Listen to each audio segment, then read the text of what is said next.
कि अंदरूनी ज्योति और श्रुति पर ध्यान टिकाओ। अंदरूनी ज्योति और श्रुति पर ध्यान टिकाओ। अपनी आत्मा को रूहानी उड़ान पर ले जाओ। प्रभु के प्यार का अनुभव करो जो जोड़ेगा और दिल को खुशी और आनंद से भर देगा। अभ्यास करो और रूहानी यात्रा पर चलो। अभ्यास करो और रूहानी यात्रा पर चलो। नाम जो शहद से मीठा है उसका आनंद लो। नाम जो शहद से मीठा है उसका आनंद लो। दिव्य प्रेम तुम्हारी रूह में समा जाएगा। दिव्य प्रेम तुम्हारी रूह में समा जाएगा। जिंदगी का मकसद पूरा हो जाएगा। जिंदगी का मकसद पूरा हो जाएगा। प्रभु की सारी देनों का रस लो। प्रभु की सारी देनों का रस लो और सदा आनंद में रहो।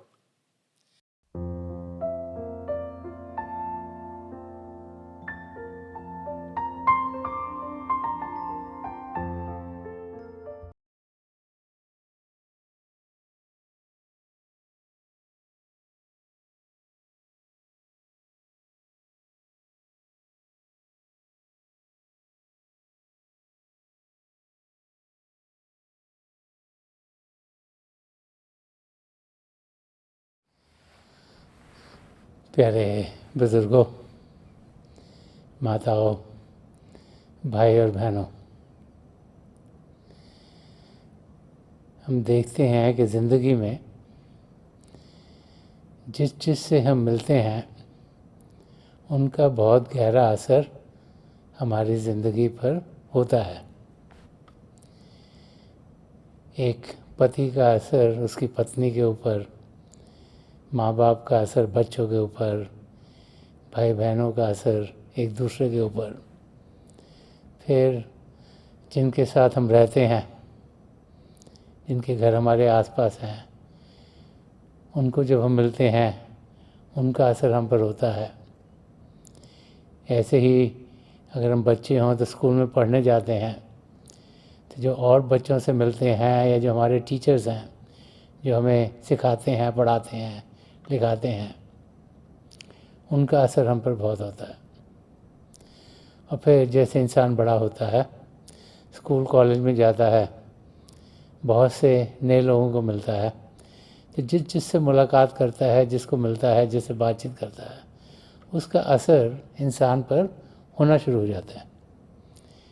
ऐसे ही जब हम काम पर जाते हैं उन सब का असर हम पर होता है। बहुत सी बार तो वो लोग भी जिनको हम जानते भी नहीं, हो सकता है हम कहीं कार में जा रहे हों और दूसरी कार में कोई और हो और कुछ ऐसा हो जाए जबकि उनसे कोई बातचीत करनी पड़े, तो उनका असर भी हम पर होना शुरू हो जाता है।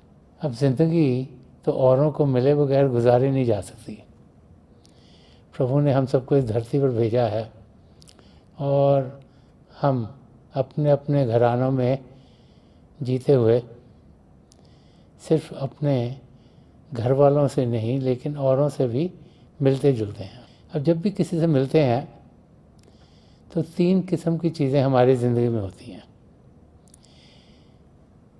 पहली तो ये हो सकती है कि वो मुलाकात बहुत हमें अच्छी लगे, खुशी से भरपूर हो, किसी से मिले, वो हंस के मिले, प्यार से मिले, ऐसी बातचीत की जिससे कि हमें अच्छा लगे, तो हम वो समय की खुशी को अपने साथ लेकर ही दिन गुजारते हैं। दूसरी मुलाकात कुछ ऐसी हो सकती है जब हम किसी से मिले तो वो जो कह रहे हैं उससे हम सहमत नहीं हैं और हमारा उनसे आर्गुमेंट हो गया और कुछ और आर्गुमेंट बढ़ गया, कोई गर्मी हो गई और अनबन हो गई, तो उसका असर भी हमारे पर सारा दिन रहता है चिड़चिड़ा सा होना, गुस्से से भर जाना, ये हमारी ज़िंदगी में आ जाता है। और तीसरी कभी कभी मुलाकात होती है कईयों से जो ना ही बहुत अच्छी होती है ना ही बहुत बुरी होती है। उससे हम किसी से मिले लेकिन उसका हम पर ज़्यादा असर नहीं पड़ता, जिससे कि बाद में हमें कुछ उनके बारे में सोचना नहीं पड़ता। तो ज़िंदगी की ओर देखें तो हमारी ज़िंदगी पर सोच विचार जैसे जैसे हमारी मुलाकातें औरों से होती हैं, उस किस्म के हमारी ज़िंदगी में सोच विचार आने शुरू हो जाते हैं। जब अच्छे सोच आएंगे, खुशी से भरपूर होंगे, तो हमें बहुत अच्छा लगता है। जब बुरे आएंगे तो हमें अच्छा नहीं लगता, कभी हम डिप्रेस हो जाएंगे, कभी गुस्से में आ जाएंगे। तो जब हम भजन अभ्यास करने के लिए बैठते हैं तो हम देखते हैं कि सबसे बड़ी दिक्कत आती है वो है विचारों को संभालना। शरीर को शांत करना मुश्किल नहीं है। अगर ऐसी जगह ढूंढें जहाँ शोरगुल नहीं हो रहा तो सुनने की इंद्री आसानी से खिंच जाएगी। एक जगह पर चाहे एक से ज़्यादा लोग बैठकर भजन अभ्यास कर रहे हों, अगर हमारे शरीर का हिस्सा किसी और को नहीं लगता तो फिर जो स्पर्श की इंद्रिय वो खुद ब खुद अंदर की ओर खिंच जाती है। ज़्यादातर तो हम कहीं बैठे हों तो एटमॉस्फेयर को बदलने की ज़रूरत नहीं होती, तो सूंघने की इंद्रिय अपने आप अंदर को खिंच जाएगी। जब हम ध्यान टिकाने के लिए बैठेंगे हम खाएं पिएंगे नहीं तो चखने की इंद्रिय भी अंदर को खिंच जाएगी, और आंखें बंद करेंगे तो देखने की इंद्रिय भी अंदर को खिंच जाएगी। तो पांचों इंद्रियों को अंदर की ओर खींचना मुश्किल नहीं है। एक शांत जगह ढूंढें और बैठ जाएं अभ्यास के लिए। आंखें बंद करते होता गया है कि सोच विचारों से हम भरपूर हो जाते हैं। विचार तरह तरह के हमें आते हैं, और अगर विचार आ गया तो हम अभ्यास कर नहीं सकते। और अगर हम एनालाइज करें कि हमें किस किस्म के विचार आ रहे हैं तो हम देखेंगे ज़्यादातर वो विचार होते हैं जिसमें कि हमें लगता है कि कुछ ना कुछ हमारे साथ गलत हो गया, जिससे कि हमें गुस्सा आ रहा है, किसी ने हमारा हक मार लिया। और ज़्यादा विचार हमें तकलीफ़ की तरफ ही लेके जाते हैं। तो अब ये जो ऐसे विचार हैं जो बुराई हमारी ज़िंदगी में लाते हैं, उनको हम कम कैसे करें? अगर हमने विचारों को कम करना है तो हमें देखना होगा कि जो हमारी इंटरैक्शन और लोगों के साथ हो रही है वो किस किस्म की होनी चाहिए, क्योंकि विचार तो उसी तरीके से बनते हैं। महापुरुष समझाते हैं कि जब भी हम किसी से मिलें तो एक ही तरीके से मिलें, और अगर ये तरीका हम हर वक्त के लिए अपनाएंगे तो हमारी ज़िंदगी खुशियों से भरपूर होगी। और वो तरीका क्या है कि हर एक को हम प्रेम से मिलें।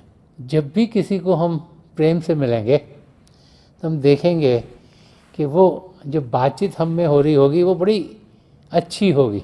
ज़िंदगी में कई एग्जाम्पल्स हमें मिलते हैं कि जब कोई प्रेम से एक दूसरे को मिलता जुलता है तो चाहे अगर एक इंसान कुछ ऐसा भी कर रहा हो जिससे कोई तकलीफ़ दूसरे को आए, उसे तकलीफ़ नहीं लगती। माँ बाप का एग्ज़ाम्पल ले लीजिए। किसी भी माँ बाप के लिए जो उनके बच्चे हैं उनको बहुत प्यारे होते हैं, तो बच्चा चाहे माँ बाप के बाल खींच रहा है, चाहे उनके कपड़े पकड़ के खींच रहा है, चाहे ऐसी हरकत कर रहा है कि जो माँ बाप को अच्छी नहीं लग रही, तो माँ बाप क्या करते हैं? उससे गुस्सा नहीं होते। क्या बोलते हैं कि ये बच्चा तो बड़ा क्यूट है। क्यों ऐसे करते हैं? अगर कोई और इंसान उनके बाल खींचेगा ज़ोर से या उनके कपड़े खींचेगा तो उन्हें एकदम से गुस्सा आएगा, क्योंकि माँ बाप अपने बच्चे को बहुत प्यार करते हैं, इस करके उसकी हरकतों की ओर ध्यान नहीं देते। क्यों? क्योंकि वो जानते हैं कि उनका प्यार उस बच्चे के लिए बहुत ज़्यादा है और बच्चे को समझ में नहीं कि वो क्या कर रहा है। तो अगर हम प्रेम को हर एक इंटरैक्शन में लेके आएंगे तो हम देखेंगे कि हमारी ज़िंदगी खुशी से भरपूर होगी। कई बार ऐसे एग्जाम्पल होते हैं कि एक लड़का लड़की एक दूसरे को मिल रहे हैं, जब मिल रहे हैं तो जब उनके दोस्त मित्र उनसे बातचीत करते हैं तो उनको कहते हैं तुम इसको कैसे मिल रहे हो, इसमें तो ये भी खराबी है, ये भी खराबी, ये भी खराबी है। लड़की की सहेलियाँ उसको ये बोलेंगे, लड़के के भी दोस्त उसको बोलेंगे कि वो तो ऐसे नहीं ठीक कर रहा, वो वैसे नहीं ठीक कर रहा। लेकिन वो जो दोनों जो मिलते हैं उनको कोई बुराई नहीं दिखाई दे रही। वो इंग्लिश में मुहावरा है कि लव इज़ ब्लाइंड, कि जो प्रेम है वो अंध है। जब किसी में प्रेम होता है तो वो जिससे वो प्रेम करते हैं उसमें उनको कोई बुराई दिखाई नहीं देती। तो जब हर बातचीत में, हर मुलाकात में, जिससे भी हो, अगर हम प्रेम को अंदर लेके आएंगे और हर एक मुलाकात प्रेम से करेंगे तो हम देखेंगे कि ज़िंदगी खुद ब खुद हरी भरी हो जाएगी। मुश्किल ज़िंदगी में तब आती है जबकि हम पहले से कई बार सोच लेते हैं कि जब हम इन्हें मिलेंगे तो इंसान क्या करेगा। हमारी हर एक रिलेशनशिप में कोई ना कोई एक्सपेक्टेशन हो जाती हैं और जब वो होती नहीं पूरी तो फिर हलचल खुद ब खुद बढ़ जाती है। एक वाक़या एक ऐसे इंसान का था जो सुन नहीं सकता था, वो बहरा था। उसका एक बहुत अच्छा दोस्त था जिसको कोई तकलीफ़ हुई और उस दोस्त को हॉस्पिटल में जाना पड़ गया। तो ये इंसान जो सुन नहीं सकता था अपने दोस्त को मिलना चाहता था हॉस्पिटल में जाकर, तो उसने दिल में बहुत सोचा कि जब मैं वहाँ जाऊँगा तो बातचीत कैसे होगी, मुझे तो सुनाई नहीं देगा कि वो क्या बोल रहा है मेरा दोस्त। तो उसने बहुत सोचा, तो उसने सोचा अच्छा मैं जाऊँगा तो मैं उसको पूछूंगा कि तुम्हारा हाल क्या है। तो उसने सोचा वो तो यही जवाब देगा ना, मैं आगे से बेटर हूँ, जो भी होता है अपने दोस्त मित्र को मिलता है तो यही पता है हाँ मेरी सेहत आगे से बेटर हो रही है। तो उन्होंने सोचा ये जवाब देगा तो मैं कहूँ हाँ ये तो चलो अच्छा है। फिर उसने सोचा कि जब मैं वहाँ जाऊँगा तो मैं उससे पूछूँगा कि ये तुम्हें कैसे हो गई है तकलीफ़, तुम हॉस्पिटल में क्यों आ गए हो। तो उसने यही सोचा कि बड़ा सोचा उसने क्या जवाब देगा, वो तो यही कहेगा मुझे ये वाली बीमारी हो गई है। तो उसने सोचा मैं जवाब दूंगा हाँ कोई बात नहीं, इसमें तो चीज़ें बेहतर हो जाएंगी, कि बीमारी तो आई है तो आते से टल जाएगी। तीसरा उसने सोचा कि मैं चलने से पहले उसको पूछूंगा कि तुम कब तक यहाँ रहोगे। तो उसने सोचा वो तो यही कहेगा ना अब थोड़े दिनों में मैं आ जाऊँगा घर में। तो मैं उसको बोल दूँगा हाँ चल ये तो बहुत अच्छा है, तो घर में आ जाएगा ठीक ठाक। तो बड़ा अपने दिमाग में सोच के कि कैसे मैं बातचीत करूँगा, सोच समझ के वो अपने दोस्त को मिलने गया। जब वहाँ हॉस्पिटल में पहुँचा, अपने दोस्त को मिला तो उसने उसको यही सवाल पूछा कि तुम्हारा हाल क्या है। तो उसके दोस्त ने जवाब दिया मेरे तो बहुत बुरे हाल हैं। तब इसको तो सुनता नहीं था, इसने सोचा बोलेगा कि मैं ठीक हूँ। मैंने कहा चलो ये तो बहुत अच्छा है। तो उसके दोस्त को गुस्सा आना शुरू हुआ कि मेरा बुरा हाल है, मैं इसको बोल रहे कह रहे चले बहुत अच्छा है। फिर उसने दूसरा सवाल किया कि तुम यहाँ कैसे आ गए। तो उसको लगा कहेगा मुझे ये बीमारी हो गई, और उसके दोस्त ने कहा मुझे तो किसने जहर दे दिया। तो उसने कहा कोई बात नहीं ये भी ठीक हो जाएगी। उसको और गुस्सा आ गया कि मैं कह रहा हूँ मुझे किसने जहर दे दिया, कह रहा ठीक है ये भी ठीक है। फिर उसने तीसरा सवाल उसको किया कि तुम कितने दिन यहाँ पर और रहोगे। तो उसने कहा मुझे तो कुछ पता नहीं लगता, मैं तो यहीं मर जाऊँगा। तो जिसको सुनता नहीं था उसने कहा कि चलिए तो बहुत अच्छा है, तो जल्दी जल्दी तेरा काम हो जाएगा। तो जो बीमार था उसको इतना गुस्सा, उसने कहा कि यहाँ से तुम जाओ। अब हम लोग भी जब एक दूसरे से बातचीत करते हैं तो बहुत सी बार हम अपने आप में सोच लेते हैं कि ये इंसान क्या बोलेगा, कि अगर मैं इसको ये बोलूँगा तो जवाब ये होगा, और उसको हम ध्यान से सुनते नहीं।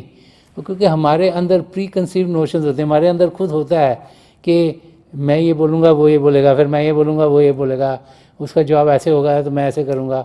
तो उनकी बात सुने बगैर ही हम अपनी बातें करते जाते हैं। तो हमें करना क्या चाहिए कि जिसे पावर ऑफ लिसनिंग कहते हैं, कि जो सुनने की शक्ति है उसको हमने बढ़ाना है। हम सब में ना बोलने की शक्ति बहुत ज़्यादा है, सुनने की शक्ति बहुत कम है। क्योंकि हम सब समझते हैं हमको बहुत आता है कि जो भी है वो हमारी सुने, क्योंकि हमको बड़ा अनुभव है, हमने बहुत कुछ किया हुआ है, हमारी समझ बहुत ज़्यादा है, तो हम चाहते हैं कि और लोग सुने क्योंकि हमें सब कुछ समझ में है। लेकिन सुनने को कोई तैयार नहीं, क्योंकि जैसे हम समझ रहे हैं कि हमें बहुत कुछ आता है, जिसको हम मिलते हैं वो भी समझ रहे हैं हमको बहुत कुछ आता है। तो ये भी कह रहा है बहुत कुछ आता है, ये भी कह रहा है बहुत कुछ आता है, तो फिर टकराव ही टकराव होगा। ये सोच रहा है कि ये बोलेगा, इस करके ये बोल रहा है, तो ये सोच रहा हो ये मैं ये बोलूँगा ये बोलेगा, तो दोनों बोली जा रहे हैं और समझ किसी को आ रही नहीं, और टेंशन ही टेंशन बढ़ती जा रही है, गुस्सा दोनों के अंदर बढ़ी जा रहा है। तो हमें सुनने की शक्ति को बढ़ाना है। और सुनता कौन है? जिसको किसी से प्रेम होता है।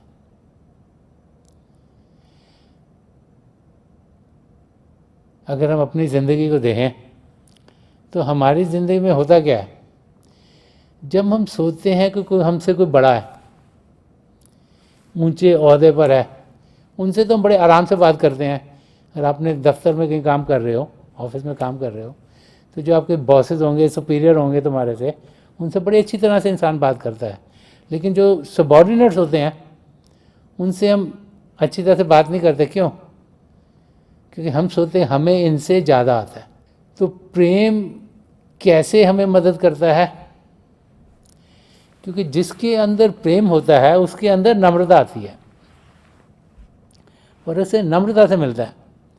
और जो नम्रता से मिलता है वो फिर औरों की बात सुनेगा। उसको ये नहीं लगेगा कि मुझे सब कुछ आता है, मैं इनको बता दूं।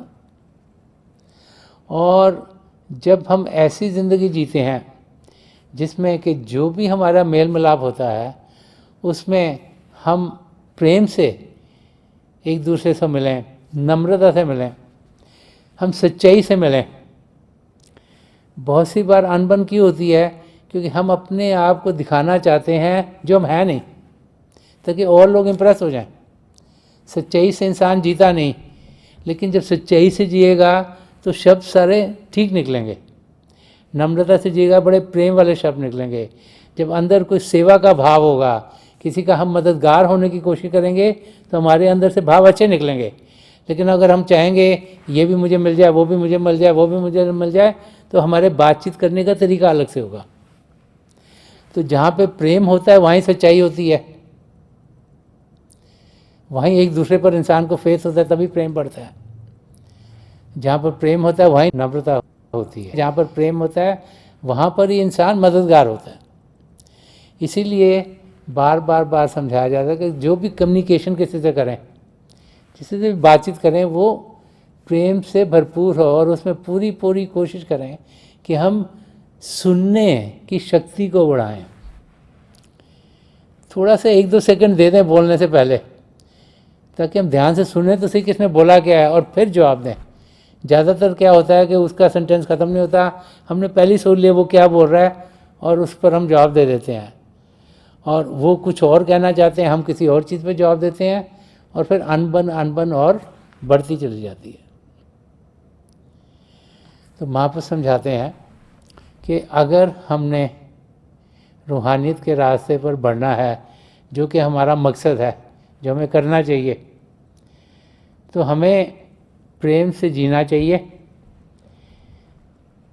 जितने भी मेल मिलाप हमारे होते हैं वो सब प्रेम भरे हों, ताकि उनका असर ये हो कि हमें उनके बारे में सोचना ना पड़े। जितने कम विचार आएंगे उतना ही हम ध्यान से भजन अभ्यास कर पाएंगे। हमें सिमरन दिया जाता है ताकि हम विचारों को परे कर सकें। तो जितने वो कम होंगे उतने ही हम आसानी से अपने आप को शांत कर पाएंगे, क्योंकि शरीर को शांत करना मुश्किल नहीं, मन को शांत करना मुश्किल है। और सारे विचार मन से आते हैं, इसीलिए मन ही मन जब हम जाप करते हैं तो मन को शांत कर सकते हैं। लेकिन अगर उसमें विचार बहुत होंगे, जितने ज़्यादा विचार होंगे उतनी ज़्यादा तकलीफ हमें होती है उसे शांत करने में। जितने कम विचार हमें होंगे उतना जल्दी ही हमारा मन शांत हो जाता है। तो अध्यात्म के रास्ते पर कदम बढ़ाने के लिए बहुत ज़रूरी है कि हमारे विचार कम से कम हों, और उसके लिए ये ज़रूरी है कि हम प्रेम से अपनी ज़िंदगी जिएं। और ये भी बहुत ज़रूरी है कि हम जानें कि हर एक इंसान अपना ही है, तभी हम उनसे प्रेम से बातचीत करेंगे। अगर हम सोचें ये भी पराया, वो भी पराया, वो भी पराया, फिर तो किसी से प्रेम से इंसान बात करता ही नहीं है। संदर्शन सिंह जी महाराज ने बड़े प्यार से समझाया है, और वो फरमाते हैं कि गले लगा लो हर इंसान को कि अपना है। गले लगा लो हर इंसान को कि अपना है, चलो तो राह गुजारों में बांटते हुए प्यार। तो संदर्शन सिंह जी महाराज हमें समझा रहे हैं कि हम हर एक को प्रेम से मिलें।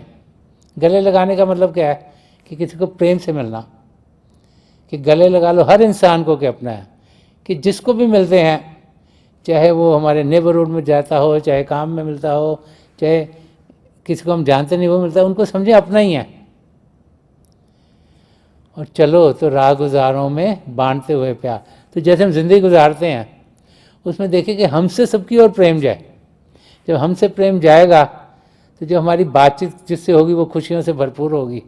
जब हमारी बातचीत खुशियों से भरपूर होगी तो हमारे अंदर विचार कम होंगे। जब विचार कम होंगे तो जब हम अभ्यास के लिए बैठेंगे हम अपने आप को जल्दी से शांत कर पाएंगे, और फिर हम अंदर की दुनिया में जाने के लायक होंगे। तो थोड़ी देर के लिए हम सब अभ्यास के लिए बैठ जाएं। आप जहाँ भी बैठे आराम से बैठिएगा, अपनी आंखें बंद कर लीजिएगा। ये जो आंखों के डेले आई बोलते हैं सीधे सामने, जैसे 8-10 इंच आपके सामने फोकस हों। आंखें बंद करते ही वो भाई बहन जिन्हें नाम की देन मिली आप सिमरन कीजिएगा। और जो भाई बहन यहाँ नए हैं, आप पिता परमेश्वर के किसी भी जाति नाम का जाप कीजिएगा। जाप मन ही मन करना, ऊंचा नहीं दोहराना। आपके सामने रोशनी खिलनी शुरू हो जाएगी। जो कुछ देखता है उसके बीच में देखिएगा, और बहुत से नज़ारे आपको देखने को मिलेंगे। मेरी पिता परमेश्वर के चरण कमलों में, और जो पिछली सेंचुरी के महापुरुष हुए हैं, हजूर बाबा सावन सिंह जी महाराज, परम संत कृपाल सिंह जी महाराज और दयाल पुरुष संदर्शन सिंह जी महाराज के चरण कमलों में यही प्रार्थना है कि जो जो हम सब के लिए बेहतर है महापुरुष हमें दें, हमें सबके साथ जोड़ें, और हमारे भीतर प्रभु की ज्योत के हमें दर्शन करवाएं। थोड़ी देर में आकर मैं आपको इस बैठक से उठाऊंगा, और मेरी शुभकामनाएं आप सबके साथ हैं।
छोड़ दीजिए जी, प्लीज़ लीव ऑफ।